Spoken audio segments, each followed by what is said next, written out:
Dipersembahkan oleh Luwak White Coffee.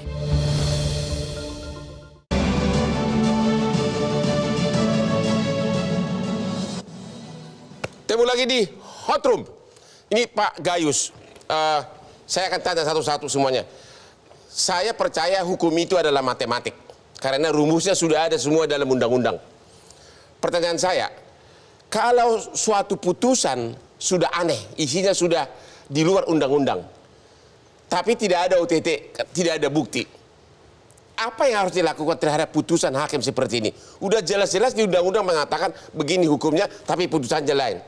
Apakah dari situ Bapak menyimpulkan bahwa ada permainan? Dapat cenderung ada permainan. Oleh karena itu, SEMA nomor 1 tahun 67 itu belum pernah dicabut. Jadi, KMA memerintahkan untuk ada, kalau ada terjadi putusan yang menjadi hiruk pikuk, itu perlu dilakukan. masalahnya setiap kita protes jawabannya itu sudah substansi. Ya. Katanya atasan nggak boleh turut campur. Justru karena itu atasan punya hak untuk melakukan exam, mengeksaminasi, mengulang Dan kembali. itu belum dilakukan. Belum pernah dilakukan. Belum walaupun pernah dilakukan. Di pihak luar EMAP ada, Universitas UI pernah, Muhammadiyah Solo pernah. Tapi kan itu tidak berdampak, hanya merupakan. Benar. Jadi kalau misalnya hakim ditemukan putusannya total salah, menurut Anda setuju langsung dipindah begitu? Jadi, Ke bagian diklat gitu loh. ya mutasi dan promosi itu kan ada aturannya. Harus disidangkan dulu, itu ada tim. Ya kalau namanya. ditemukan seperti ini, tidak ditemukan OTT tapi putusannya jelas lain. Tergantung, itu kan sudah unprofessional conduct, unprofessional conduct itu Dan itu bisa dijatuhkan sanksi. sangat kalau Setuju. terbukti. Pak Saud, pertanyaan saya terakhir. Dari segi pengalaman Bapak sebagai KPK, apa kira-kira yang nanti bisa membebaskan Bapak Hakim Agung kita itu? Kira-kira bukti apa yang kurang? Kok jadi, Analisa Bapak. kok saya jadi lawyernya dia?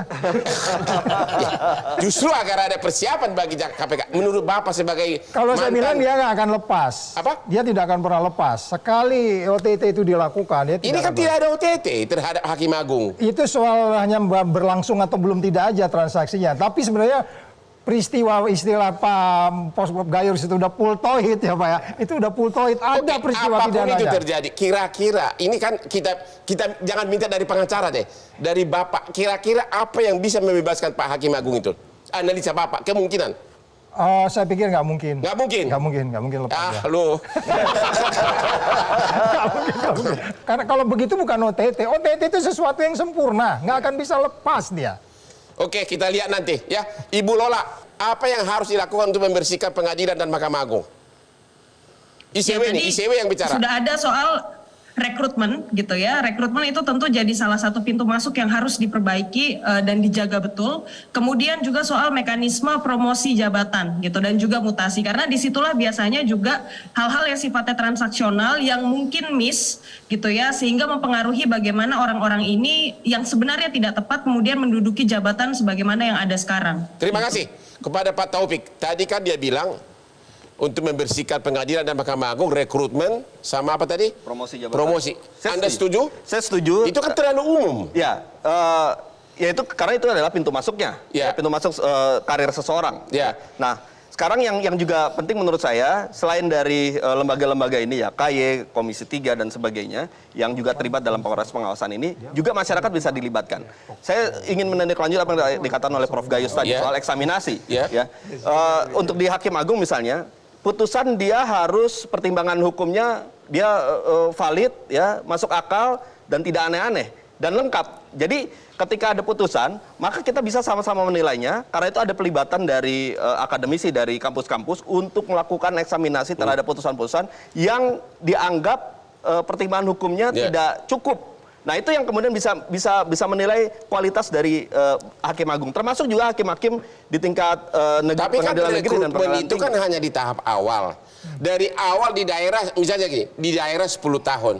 Tiba-tiba nyampe Jakarta, godaan ibu kota. Melihat Hotman Paris naik Lamborghini. Coba. Ya. Itu apakah rekrutmen itu kan masa lalu? Betul. Pengawasan day to day bagaimana? Betul ya, maka dari itu yang kemudian kita harus evaluasi dan perbaiki tidak hanya di hulunya saja di soal rekrutmen. Ya bagaimana kemudian kita pertama menciptakan sistemnya, ya. Sampai sekarang belum tahu, hanya umum doang. Nggak sistem, makanya kalau sistem ini kita harus mendorong bahwa setiap hakim dia akan terlihat seperti apa kualitasnya itu dari putusan, bukan dari putusan. dia berbicara. Jadi Oleh karena setuju dengan Pak Gayus tadi. Saya sangat setuju. Ya. Putusan itu dia harus bisa diterima akal sehat. Benar. Dengan pertimbangan dari putusan kita bisa tahu ya kualitas seseorang. apa yang terjadi di balik layar. Betul. Bahkan kalau misalnya ada seorang hakim di tingkat pengadilan negeri yang setiap putusannya selalu dibatalkan di pengadilan banding atau di kasasi, maka menjadi pertanyaan kualitas putusannya. Atau putusan ada kasasinya apa yang masalah. Nah, makanya